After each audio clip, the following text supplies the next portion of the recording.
Prosecution Panel, Manila 3rd District Congressman Joel Chua to provide us updates on what transpired during today's hearing of the impeachment trial. Go ahead, sir. Okay, we're ready to accept questions from you. Good afternoon po, Kong Eden Santos from Net25. Kung may effect po ba dun sa yung paghiling ni NBI Director Matibag na sana bukas makapag-testify siya? Medyo hinarang po ito nung ilang senator, judge, even the Senate President. Well, hindi naman natin masasabi na hinarang dahil hindi pa naman totally nagdidesisyon ang impeachment court, and in fact, pinapasubmit pa kami ng aming written manifestation tungkol dito. Kaakibat ang mga hinihingi nila, like for example, yung sulat, may mga iba pang mga dokumento, yung invitation, at kung ano-ano pa mga travel authority. So, we will try to comply today as para at least papagdesisyonan po ng ating impeachment court. Are you expecting po na in favor sa inyong request na sana ay makaharap siya?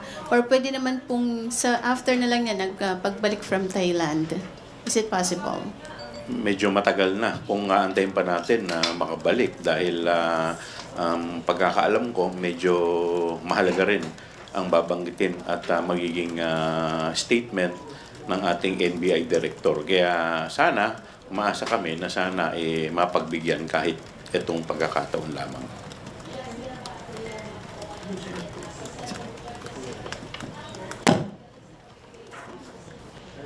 Sir, good afternoon. Kanina during the trial, nabanggit po yung pangalan niyo several times by the presiding officer and through the video played as evidence ni yung nabanggit ni Vice President Sara Duterte. How do you feel, sir? Medyo trauma-inducing ba? Kasi parang namura na naman po kayo for another time. Well, actually, nung una itong binanggit nung gabi na nangyari yung insidente na subject ng grave threat ngayon, at that time, syempre, hindi mo maalis na medyo matatakot naman talaga tayo dahil unang-una ito namang hindi namang ordinaryong tao itong nagbitaw ng ganyang pananalita, bagkus pangalawa sa pinakamataas na opisyal ng ating bansa.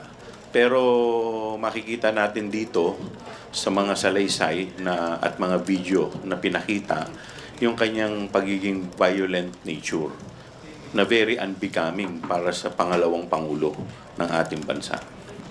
Sir, so safe to say you felt threatened during that time noong 2024 bilang kayo yung head ng Committee on Good Government and Public Accountability, tapos yung galit niya directed towards the committee?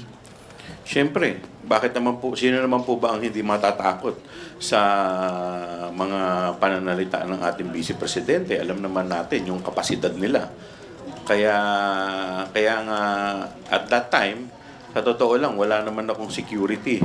But because of that,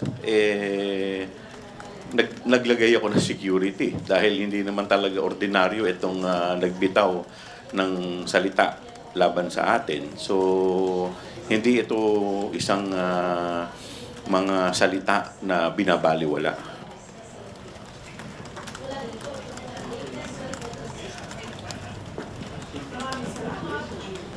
Magandang hapon po, Haji, Brigada. So far, sa mga napanood po natin, kung ilang beses pong inulit-ulit yung pagmumura. In fact, parang nabanggit 8 times nga daw po, no? 8 beses po na. And nakita nga daw po na furious, fuming mad, si Vice President when she uttered those words. Sa palagay po ba ninyo, na-satisfy yun at mas na-establish pa yung capability of the Vice President to carry out those utterances at gumawa nga po ng pagbabanta laban po sa Pangulo and sa First Lady and the former Speaker? Well, unang-una, no, alam naman din natin yung history ng kanilang pamilya. In fact, asan ba ngayon yung kanyang ama? Ano ba ang kaso na kinakaharap ng kanyang ama? EJK. So, alam din naman natin yung tinatawag nilang Davao Death Squad. So, lahat ito may kinalaman sa kung ano man yung mga kapasidad nila para gampanan o gawin yung mga banta. Kaya nga, siyempre, itong issue ngayon o itong article na kanilang kinakaharap ngayon, ito ay hindi lang masasabi nating ordinaryong grave threat. So ito ay binitawan ng pangalawa sa pinakamataas na opisyal ng ating bansa against sa Pangulo. So ito ay pagbabanta sa head of the state. No, at saka yung factors po na kinonsider po nila. Sa palagay po ninyo, nasagot na po yon yung with regards to the context of the yung konteksto po nung pagbabanta po laban sa Pangulo. Maliwanag na maliwanag. In fact, yung binitawan niya, masasabi nga natin na res ipsa loquitur. So, ibig sabihin, the thing speaks for itself. So, hindi na kailangan pang wala naman tinatawag na conditional threat ng mga sinasabi nila. Threat is a threat. Halimbawa, nagbitaw ako ng salita. Pag hindi ka nagbayad ng utang mo, papatayin kita. O hindi ba pwede mo akong kasuhan din ng grave threat? Much more.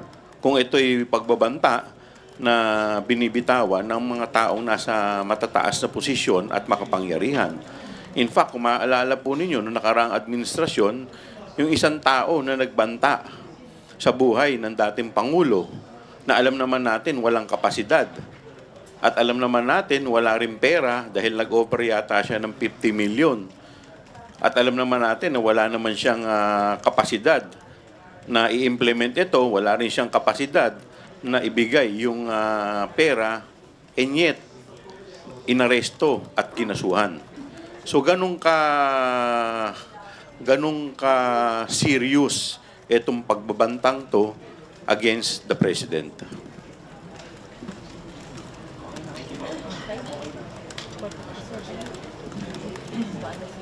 Any other questions? Thank you, sir.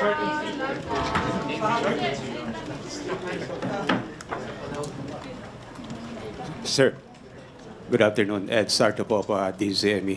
Sir, comparison lang doon sa first witness, si Mr. Kalilong, compare dito sa second one, si Attorney Lotok, less ang objection ng defense. Anong ibig sabihin nito? As a lawyer and part of the prosecution, matibay ba yung mga inilalatag ng testigo ngayon kaya't hindi nag-o-object ang kabila? Thank you po.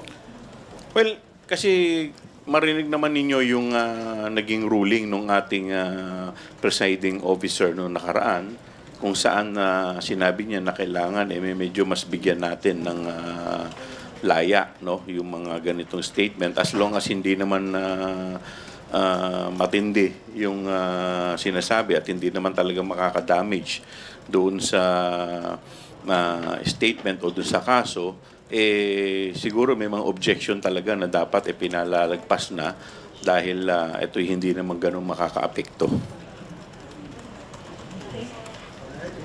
Concludes our press briefing. Ay, isa pa. Sorry, sir. May pahabol pa. Po. Kung sa pagtatanong kanina ni Senator Tulfo, ang sagot ni Attorney Lotok that you have a airtight case. So ano pong reaction dito ng prosecution?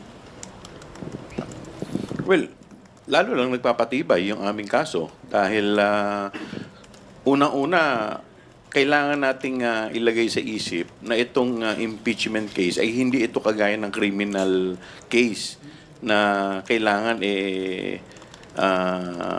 yung ebidensya ay matibay na matibay hanggang dulo. So ito ay hindi lamang yung bigat ng pagpapatunay hindi mo po pwede ikumpara sa criminal case. With more reason, nung sinabi pa at sinagot ni Attorney Lontok na airtight yung kaso. So, di lalo lamang mas tumibay yung aming ebidensya. Pero on the contrary, sir, ang tanong naman ni Senator Bam Aquino kanina, kung inimbestigahan ba ng NBI yung kinontak ni Vice President Sara Duterte. Pero ang sabi nila, up to now, hindi nila mahanap. Makaka-apekto ba ito sa bigat ng kaso? Sa ilalim po ng Article 4. Thank you, sir. Unang-unang pinag-uusapan dito yung binitawan na kaso at hindi naman yung issue ng assassin. So walang kinalaman yung assassin dito sa pagbabanta. Dahil pwede namang matuloy yung pagbabanta kahit namang walang assassin. So ang pinag-uusapan dito sa grave threat ay yung binitawan at yung bigat na binitawang salita at pagbabanta ng ating Vice Presidente. Kung pahabol lang po, yung kanina na parang kinuha yung notes nung testigo ni Attorney Sison, ito po ba'y nagpapatunay nung sinasabing scripted yung mga sagot ng testigo? Hindi. Dahil sinabi naman ni presiding judge kung yan kasama nung report ninyo At sinabi naman niya, kasama naman ng report. At hindi naman tinutulan nung defense. Thank you. All right. Thank you to our prosecutor, Congressman Joel Chua. Good afternoon.